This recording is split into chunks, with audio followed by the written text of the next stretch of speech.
Hello dear, जितने भी first year के मेरे डियर स्टूडेंट हैं सबको वेलकम करता हूं।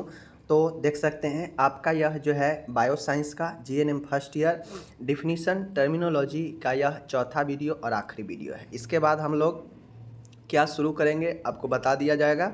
ऑब्जेक्टिव शुरू करेंगे या सब्जेक्टिव शुरू करेंगे वह आप लोग को बता दिया जाएगा, ठीक है। तो इस हिसाब से bio science GNM first year definition terminology का चौथा वीडियो है।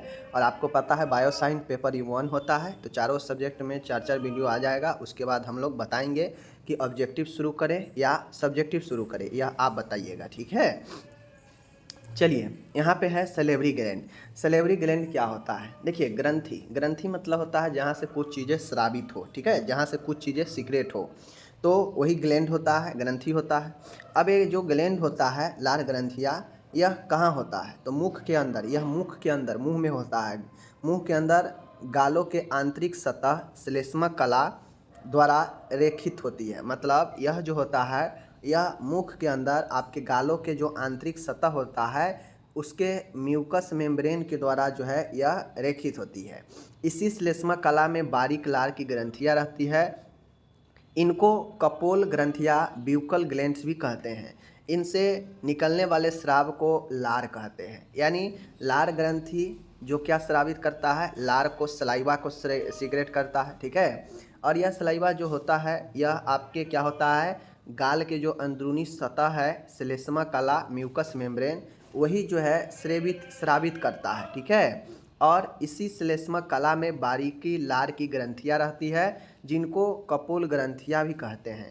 और इनसे निकलने वाले जो स्राव होते हैं वही लार होते हैं। यानी आप सीधा समझिए कि आपके मुंह में जो गालों का अंदरूनी सतह होता है आपके मुंह में, उसी से सीक्रेट होता है लार ग्रंथियाँ। और उसी गालों के अंदरूनी सतह में आपके लार की ग्रंथियाँ होती है, बहुत बारीकी होती है, जिनको कपोल ग्रंथियाँ कहते हैं। और उसी से लार स्रावित होता है, समझ गए। चलिए, अब आता है यहाँ पे ड्यूडेनम। ड्यूडेनम हो, जेजुनम हो, इलियम हो, यह तीनों आपके छोटी आंत का भाग है। कौन है? सबसे पहले ड्यूडेनम होता है, ग्रहणी, फिर उसके बाद जेजुनम होता है सेकेंड, और थर्ड होता है इलियम। यह आपके छोटी आंत का भाग होता है, समझ गए, तीनों भाग। यह लगभग 10 इंच लंबा, सबसे छोटा, सबसे चौड़ा, सबसे मजबूत, चिपका हुआ स्थिर छोटी आंत का प्रारंभिक भाग होता है। मैंने पहले बताया कि यह छोटी आंत का प्रारंभिक भाग होता है जो 10 इंच लंबा होता है, लेकिन सबसे यह छोटा ही होता है। 10 इंच लंबा है फिर भी सबसे छोटा है। सबसे चौड़ा लेकिन ये होता है, सबसे मजबूत होता है, चिपका हुआ स्थिर छोटी आंत का प्रारंभिक भाग होता है। अमाशय के पाइलोरिक अंत से ही ड्यूडेनम प्रारंभ होता है। यानी पेट है, जैसे ये मानिए पेट है, ठीक है, पेट है ये वाला, पेट से एक पाइलोरिक वाल्व होता है, ठीक है। यहाँ पे एक वृत्ताकार वाल्व होता है, ठीक है, वृत्ताकार वाल्व होता है। यही वाल्व क्या होता है? एस्फिंक्टर होता है, जो खुलता है तो आंत से भोजन, आमाशय पेट से भोजन आंत में चला जाता है। और यही होता है कि आंत वाला भोजन वापस से पेट में नहीं आने देता है। यही एस्फिंक्टर, पाइलोरिक एस्फिंक्टर होता है, ठीक है। तो यह पाइलोरिक अंत होता है यहाँ पे, और यहाँ से शुरू हो जाता है ड्यूडेनम, समझ गए। चलिए, ये हो गया। अब आता है जेजुनम, मध्यांत्र, जिसको आंतों का मध्य भाग कहा जाता है, मध्यांत्र, ठीक है। यह छोटी आंत का द्वितीयक भाग है। मैंने पहले बताया ड्यूडेनम ऊपर है, सेकेंड वाला मध्य वाला है, मध्यांत्र जिसको बोलते हैं वह है द्वितीयक भाग, जिसको जेजुनम कहते हैं। इस जेजुनम को रिक्त आंत भी कहा जाता है, इसे रिक्त आंत भी कहा जाता है। इसकी लंबाई लगभग 2.5 मीटर होती है। यह कुंडली, क्वायल तथा छल्ला नुमा आकार बनाती है। मतलब यह जो है घुमावदार ऐसे ऐसे जो है, ऐसे ऐसे ऐसे ऐसे ऐसे ऐसे, मतलब इतना ज़्यादा ये बड़ा होता है कि यह इसे छल्ला में घुमावदार अपने आकार को बनाता है, ठीक है। अगर सीधा रहेगा तो नहीं अट पाएगा, समझ गए ना। यह कुंडली, क्वायल तथा छल्ला नुमा आकार बनाता है तथा बिना किसी निशान के छोटी आंत के आंतरिक भाग इलियम में विलीन हो जाता है। तथा बिना किसी निशान के आपको पता भी नहीं चलेगा, और यह छोटी आंत के सबसे निचले भाग, आंतरिक भाग इलियम से जुड़ जाता है या उसमें जाके मिल जाता है, समझ गए। यही आपका जेजुनम होता है, ओके। चलिए, अब आता है शेषांत्र। शेषांत्र, शेषांत्र के मतलब समझ रहे हैं? आंत का शेष भाग यानी बचे हुए भाग, वही शेषांत्र होता है, जिसे इलियम कहते हैं, ठीक है। यह छोटी आंत का अंतिम भाग होता है। क्या होता है? ये छोटी आंत का सबसे अंतिम निचला भाग होता है। यह उदर के निचले भाग में दाईं तरफ जहाँ से बड़ी आंत प्रारंभ होती है, यानी इलियोसिकल वाल्व स्थान पर बड़ी आंत के सीकम से कुछ इंच ऊपर की ओर जुड़ी रहती है। मतलब यह बड़ी आंत के जैसे मान के मैं बता दूं कि जैसे अपन बड़ी आंत है, ठीक है, ये बड़ी आंत है, बड़ी आंत यहाँ पे आकर इंड हो गया, ठीक है, इंड हो गया। लेकिन ये जो आपका इलियम होता है जो बड़ी आंत से जुड़ता है, तो यह जो है ये आपके नीचे से नहीं जुड़ता है बड़ी आंत के, यह बगल से जुड़ता है इधर से, ठीक है। आप लोग फिगर में देखिएगा तो इस प्रकार से यह जुड़ा हुआ होता है। मैं फिगर में दिखा दूँ, दिखा देता हूँ, देख लीजिए। यहाँ पे आप लोग देख लीजिए, यह इलियम वाला, यही इलियम हम लोग ना पढ़ रहे हैं। और यहाँ पे देख लीजिए ये सीकम वाला भाग है, ठीक है, बड़ी आंत है, ये बड़ी आंत है अपन, ये बड़ी आंत है, समझ गए, ये बड़ी आंत है।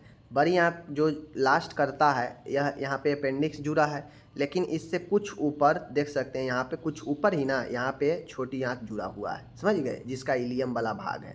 तो ये चीज़ें को समझ गए। चलिए, तो देख लिए आप लोग कि कहाँ पे जुड़ता है इलियम, समझ गए ना चीज़ों को।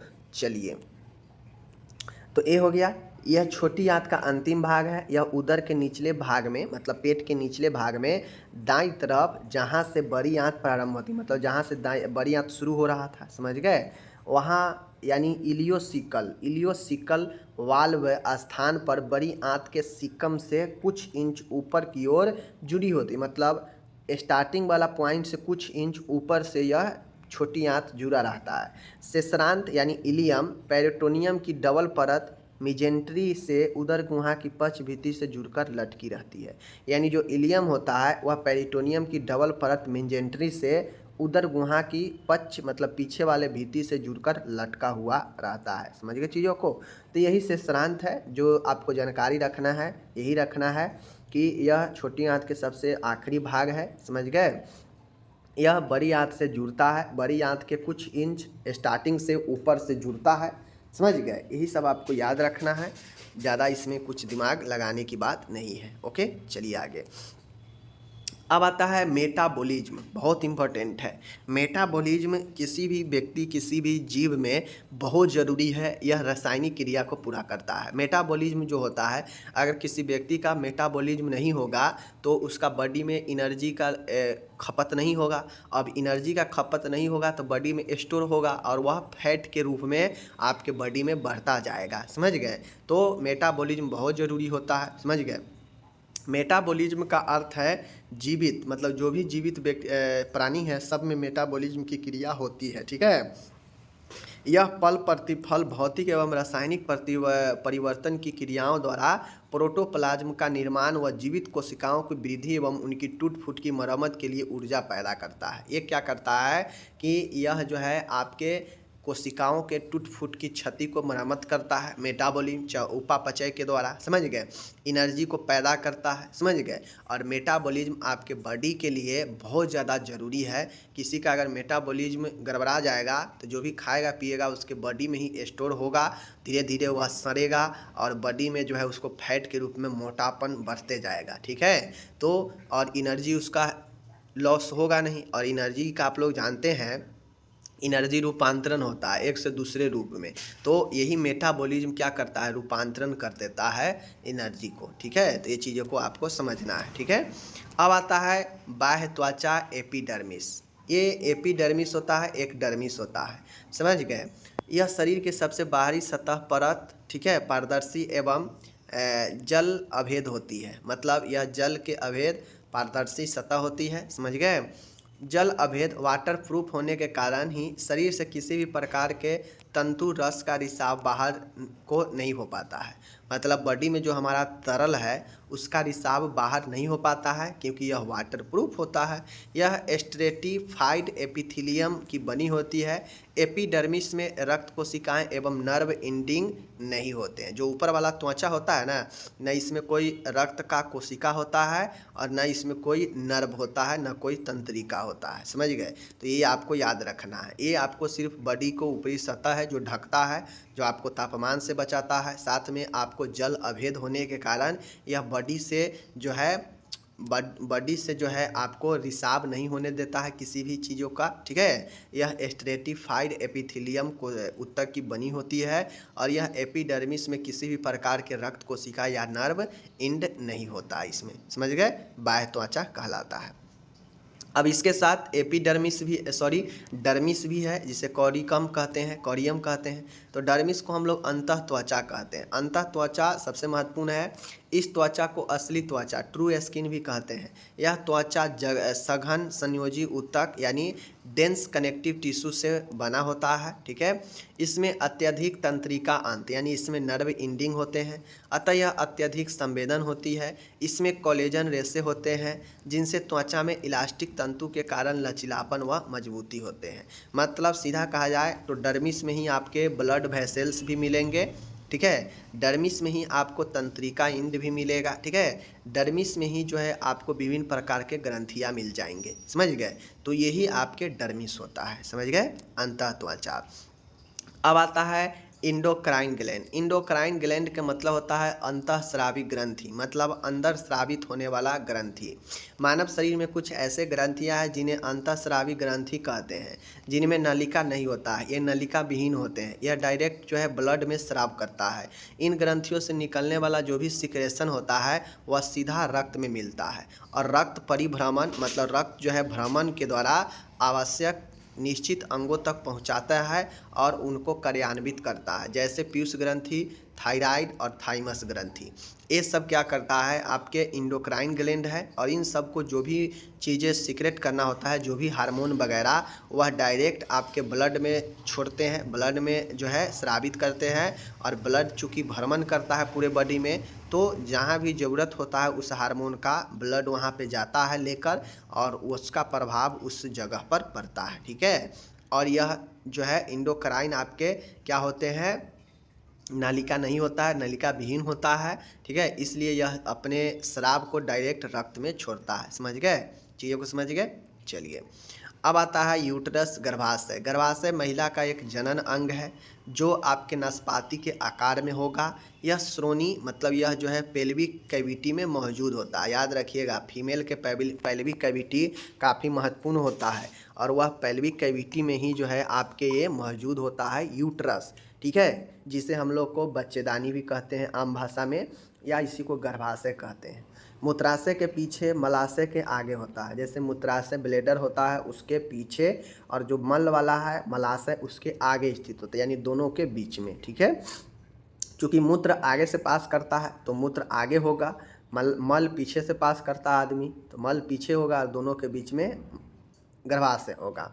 यह एक भ्रूण शिशु को रखने वाला खोखला मांसपेशी द्वारा निर्मित स्त्रियों का एक क्या है, गुप्त जो है अंग है, ठीक है। तो जनन अंग है। तो ये आपके हो गया गर्भाशय, समझ गए चीज़ों को। चलिए, जो शिशु को रखता है, खोखला अंग है, बिल्कुल मांसपेशी का बना हुआ अंग है, जो 3 सतहों 3 लेयरों में बना होता है। अब आता है एंटीसेप्टिक। एंटीसेप्टिक कहने का अर्थ है, एंटीसेप्टिक कहने का मतलब होता है जीवाणु रहित प्रतिरोध। जीवाणु रहित प्रतिरोध कहने का मतलब होता है जीवाणु रहित। जीवाणु रहित के मतलब समझते हैं, रहित मतलब रहना नहीं होता है, नहीं रहना, रहित मतलब हटना, ठीक है, यानी जीवाणु के बिना प्रतिरोधी, ठीक है। देख लीजिए, यह रासायनिक पदार्थ का जल मिश्रित पतला विलयन होता है। एंटीसेप्टिक एक मिश्रण होता है, यह लिक्विड में होता है। यह विलयन सूक्ष्म जीवों की वृद्धि एवं बहुगुणन को रोकता है। यह क्या करता है कि जो भी सूक्ष्म जीव है इन्फेक्शन फैला सकता है, उसके वृद्धि को और उसके अनेकों गुण को रोकता है, समझ गए, जिससे संक्रमण नहीं होता है, कंट्रोल होता है। जैसे ले लीजिए आप लोग पोविडोन आता है, मलहम में भी आता है, पोविडोन का लिक्विड भी आता है, समझ गए। उसके बाद घाव को साफ़ करने के लिए, उसके बाद डिटॉल भी आता है कटे फटे को धोने के लिए, साफ़ करने के लिए, समझ गए। तो इसी प्रकार से ये सब एंटीसेप्टिक घोल होता है, ठीक है।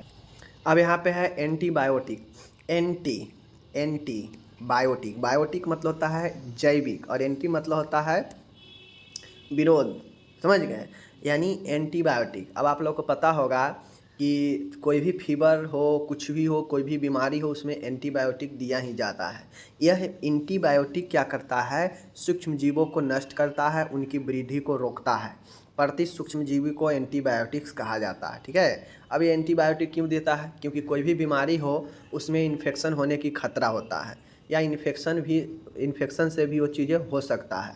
तो यह एंटीबायोटिक क्या करता है कि आपके इन्फेक्शन को, अगर इन्फेक्शन के कारण समस्या है तो उसको रोकता है। सभी का एंटीबायोटिक अपना अलग अलग आता है कैटेगरी वाइज, समझ गए।